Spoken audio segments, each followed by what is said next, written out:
ફરથી નમસ્કાર.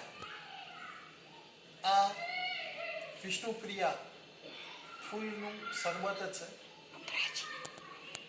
જેને બીજા શબ્દોમાં અપરાજિતા તરીકે પણ ઓળખવામાં આવે છે.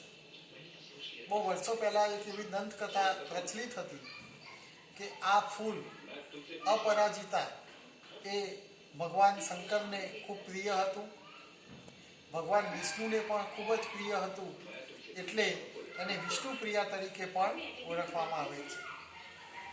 આમાં મોરપીંછ કલરના જે ફૂલ હોય છે એને તોડીને સૂર્યપ્રકાશની હાજરીમાં સુકવણી કર્યા બાદ એને પાણીથી 2 વખત ધોઈને 1 ગ્લાસ પાણીની અંદર આ 10 થી 15 ફૂલને ઉકાળવામાં આવે છે.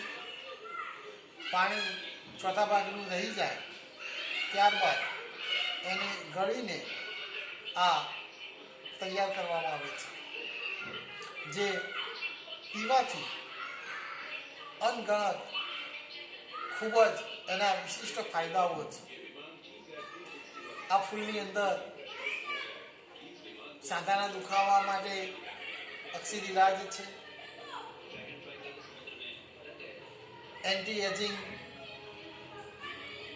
પણ આનાથી થાય છે, ચામડીના રોગો માટે પણ ખૂબ જ અક્ષીર છે. તો આ અઠવાડિયામાં 2 વખત આપણે એનો રસ પાન કરી શકીએ છીએ. અસ્તુ.